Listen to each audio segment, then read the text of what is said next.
Good evening, I'm Patrick, and tonight we'll be looking at the giant Gila monster, released in 1959. This film was considered a driving classic, being produced in Dallas, Texas by producer Gordon McLendon, who owned many of the drive-ins it would play at. It was produced to be part of double features, with bigger and probably better movies. But unlike other films in the South, this one managed to get national and even international distribution.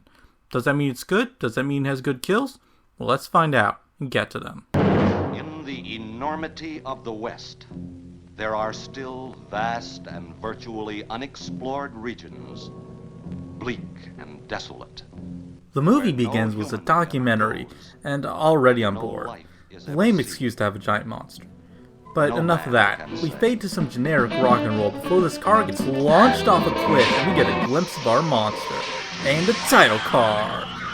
Oh, and our first kills. 2 teenagers. Then some nice, spooky theremin music.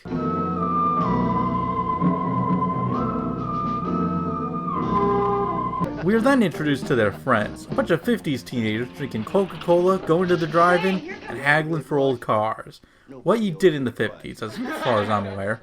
Now they do notice their friends are missing, and the cops do look into it. But naturally, because this is a horror movie, and it's also the 1950s, they assume they just ran off to get married, as you do in the 50s in rural Texas.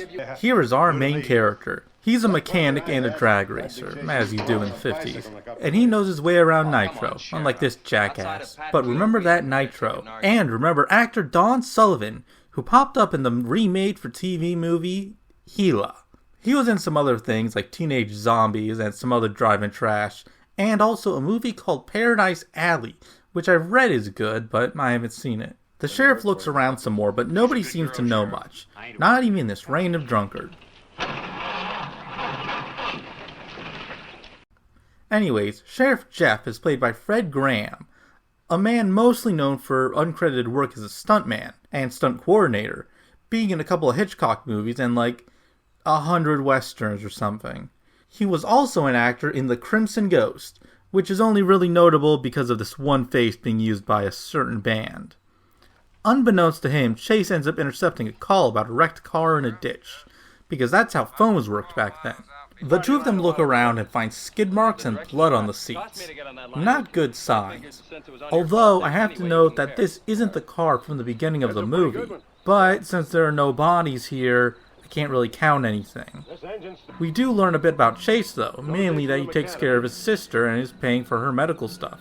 And the sheriff is kind of a father figure to him. Next we get another look at our monster, which, yes, is an actual lizard, but no, it's not an actual Gila monster, but a Mexican beaded lizard. Both species are venomous, and I've seen different reasons thrown around online as to why they chose one over the other, but I haven't found anything definitive. We see this hitchhiker, and after he hears the spooky noises, he's fucking eaten by the lizard. Oh my god, that's violent. And our third kill of the movie. Chase ends up finding the man's briefcase right before the cops show up. Again, honestly, these cops have got to get their shit together. Oh my god, it's so cute. I gotta say, the lizard is the best part of the movie. So, after some romance or whatever, we see this goddamn speed demon scare off the lizard.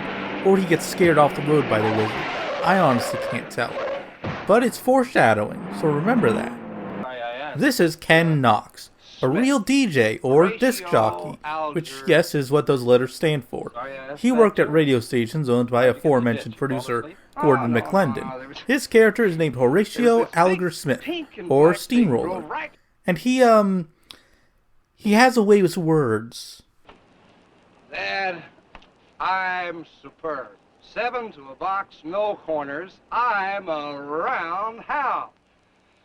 He's also extremely drunk and pretty fun, all things considered. And he wakes up hungover later in the day. He overhears Chase's singing and gives him his card and $40, which back then was a lot of money. I mean, hell, that's a lot of money today. I'd love $40 right now. And this also reveals that he's a big shot DJ from the big city. The teenagers look around for their friends and find some animal tracks, but never notice a giant lizard hanging around. They eventually find the car, though, from the beginning of the movie, but not the teens, who are dead and have already been counted.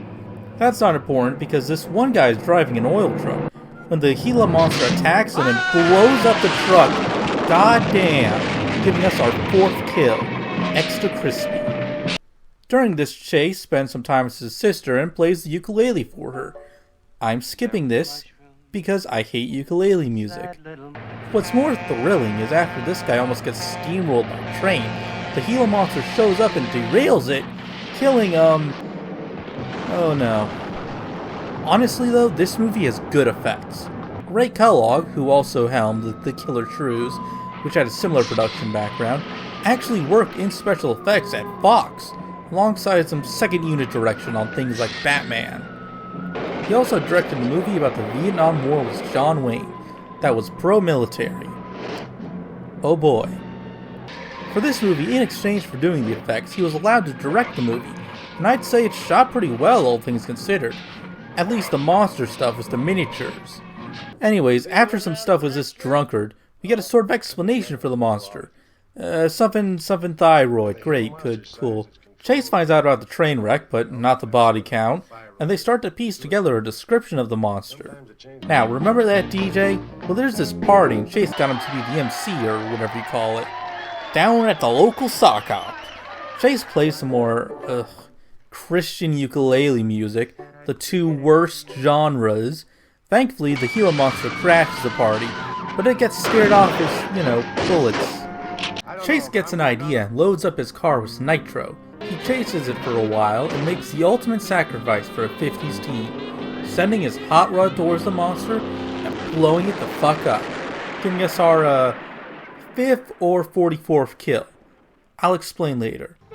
Anyways, the monster is dead and everyone is happy, except for the guy with the dead kid. That sucks. Anyways, as far as numbers go, I kinda screwed up with this movie.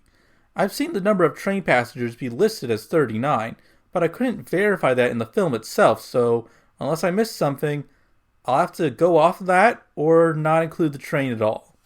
So as far as definite kills, there were 5, giving a kill on average of about 14.8 minutes, or 1.7 minutes, giving the number for the train.